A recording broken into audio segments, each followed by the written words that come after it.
Brandon regime utilizing the Department of Justice to go after trust busters like Apple. We allege that Apple has consolidated its monopoly power, not by making its own products better, but by making other products worse. You just want to be EU Parliament so bad. Objectively, American existence would be like noticeably better, 10% better, almost immediately if we started implementing some quality of life adjustments that like European Union regulators do on a regular basis. Like universalizing the power cords, you know what I mean? Like half the time when we inevitably get stuff that are good quality of life adjustments, it is a consequence of EU regulation making its way here as well, because it inevitably is cheaper to just mass produce the same product. This is the nerd that happens in the background where the government is actually working. Unfortunately, the government rarely works in this direction in the United States of America, but I do think that it's a good thing. Here's another Brandon example I will use, right? What did he do recently with the credit cards? Like hidden fees. Here's another thing. Credit card late fees are going to be capped at $8. Junk fees. Going after junk fees. These are small things that the government should absolutely do that will yield a tremendous amount of popular support.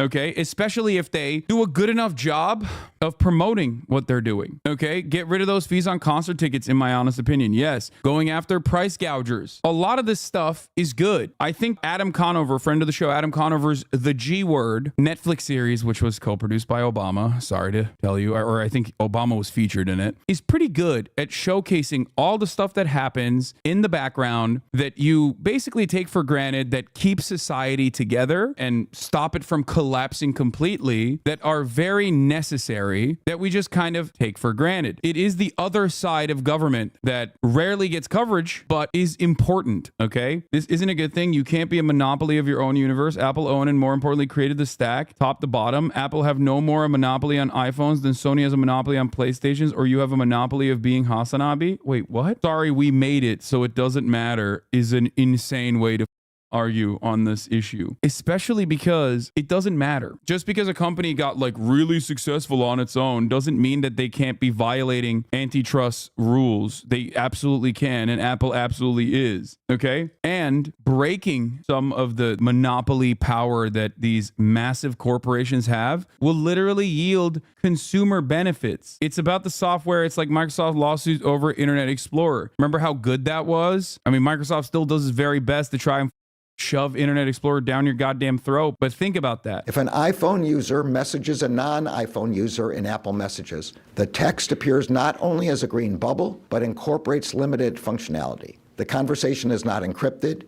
Videos are pixelated and grainy, and users cannot edit messages or see typing indicators. As a result, iPhone users perceive rival smartphones as being lower quality because the experience of messaging friends and family. They're so right about this. They're so right about this. Like, this is an immediate improvement for all consumers, by the way. And the only reason why you would want this to maintain is so that you can call Android users like broke boys and feel special. And I say this as someone who's never had an Android. I say this as someone who is a firmly committed Apple user. I have an iPhone. I have an Apple MacBook laptop. I have an Apple Watch. I think it's ridiculous that there is no cross-pollination and you can't use other products and you're like trapped in the Apple family. Very silly. This is a pro-consumer move, and the only reason why you would want this is because you perceive it as like a status symbol. I don't have an issue using Apple products, but I do think that it would be better overall for every single consumer if there was more cross-pollination, if like all of the apps could be utilized across the board and had all of the same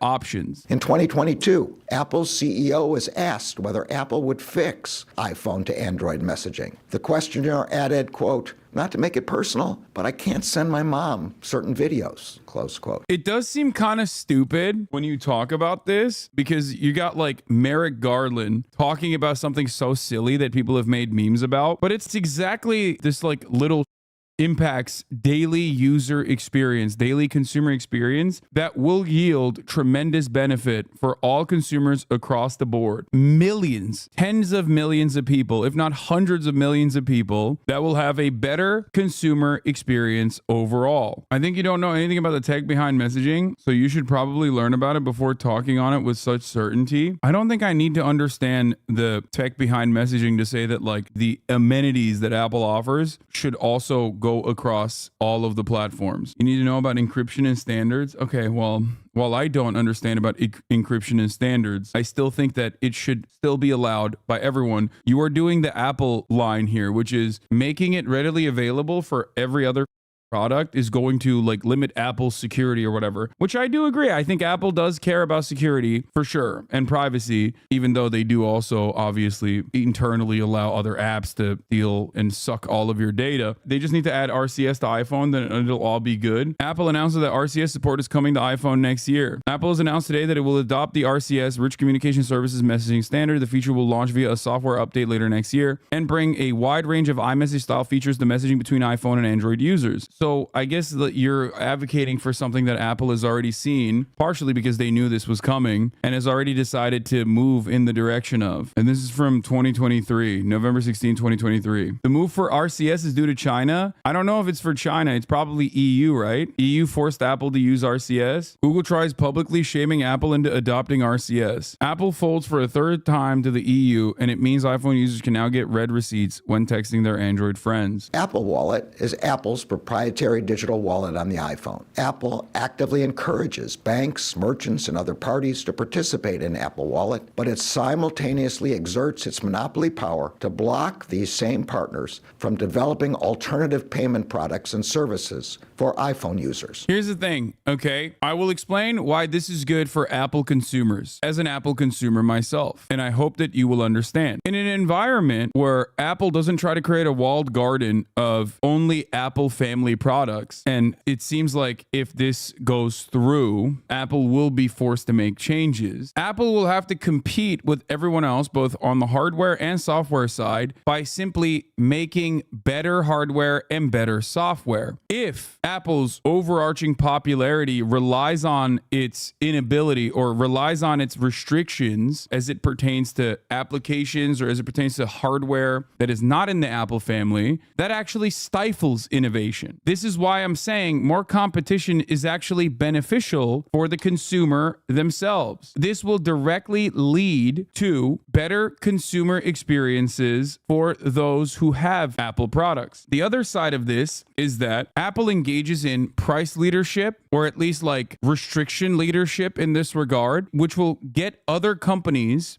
Google, I guess, is the only other major player in this space, to also try to create a restrictive ecosystem. Whereas being able to purchase a Samsung or Google hardware and use it with ease with Apple hardware and software is beneficial for you. It's actually a good thing. You just cannot imagine the seamless communication that your Apple products have with your Apple iPhone being the same for non-Apple products as well. That's part of the reason why you are claiming that this will be a bad thing. Why have any proprietary hardware or software at that point? Then it's a dumb argument.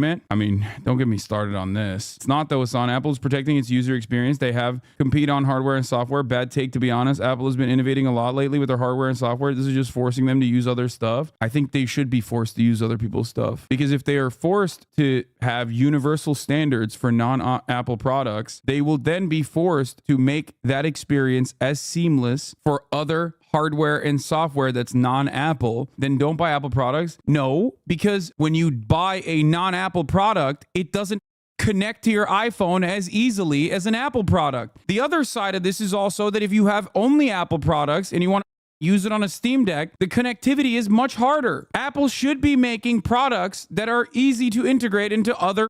That's why I don't buy other stuff. Yeah, that's the whole point, dumbass.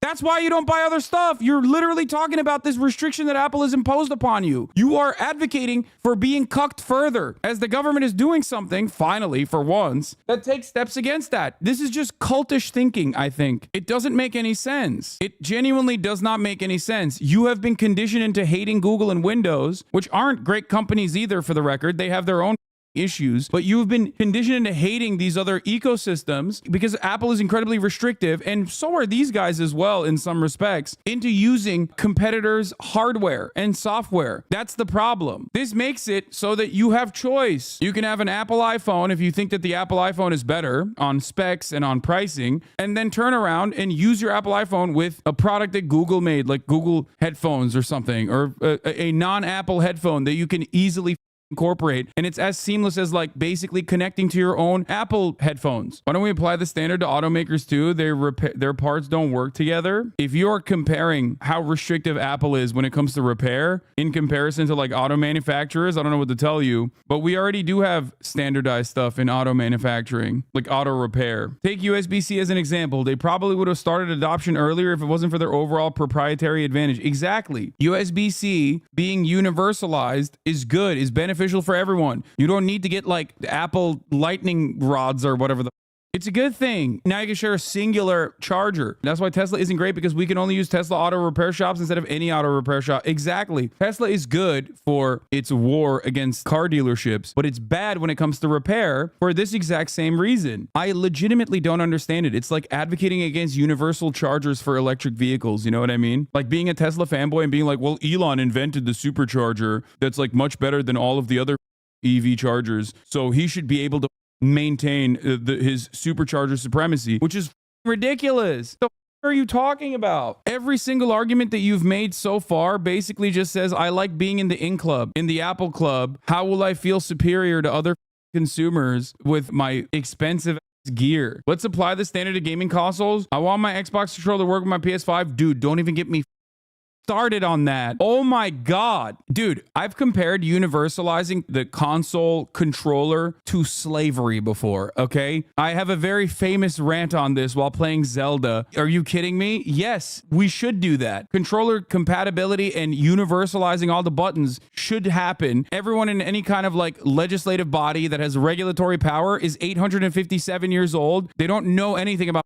consoles, so we can't even have this conversation. There's something you need to understand here. Hardware and software relationships will always weaponize compatibility for anti-competitive purposes. Wait, what? I do understand that, and I don't think that that should exist. The whole point that I'm making, and that's what I'm trying to explain to Apple fanboys as an Apple fanboy myself. Dude, what more do I need to show you? You know what I mean? I use the Apple, what is it? The Plus, the big bulky headphones. I have the in-ear Apple headphones. I have pretty much every Apple product with the exception of the Vision Pro or whatever. Yeah, I have the AirPod Plus, I have the AirPods, I have everything that's Apple. I use almost completely, I use Apple. I have an Apple TV. Are you an Apple fanboy because you're forced to be? Would you have bought a Samsung watch if you could have? If it had the same ease of compatibility, I probably would have. If there was an easy app integration and it didn't require so much more, I probably would have. A big part of why I use Apple products across the board is because it's the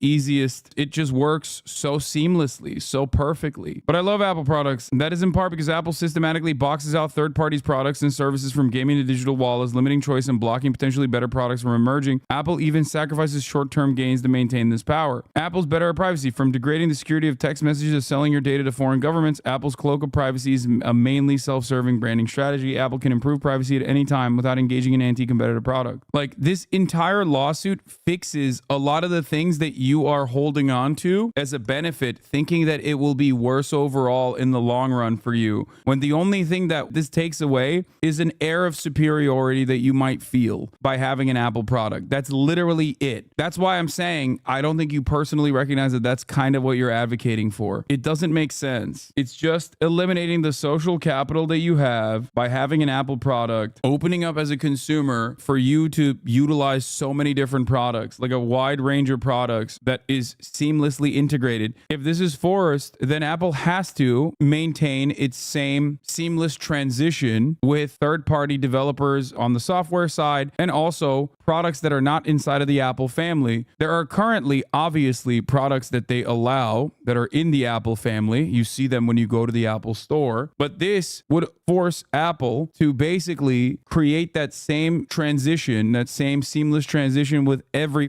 product because that's what competition is. Realistically, Apple isn't even competing on hardware and software. They're competing on ecosystem, but ecosystems are inherently anti-competitive. Exactly. They must be forced to compete for each product category separately. And if their products are all the best in class, they can work well together. What Apple has is a walled garden. Precisely the case, yes. But it does when a firm acquires or maintains monopoly power, not because it has a superior product or superior business acumen, but by engaging in exclusionary conduct. You should use an Android. I mean, maybe in the future. The Biden admin is also coming after food delivery services. Have you ever used a food delivery app to order a meal but notice a much higher end price? It's called drip pricing and it adds up. My administration is working to end this practice over junk fees. Yeah, that's great. I think this is also lame as hell. Like, I want to give all the money to the driver. I don't want to give money to the delivery app. Like, it's crazy. This sucks. Hidden fees, junk fees, they're ass cheeks and they add up over the course of a year. I'm willing to bet that the average consumer over the course of a year is probably, I'm sure there's data for this. I don't know what it is, but I'm willing to bet that like it adds up to thousands of dollars a year. $1 here, $2 there, $4 here. It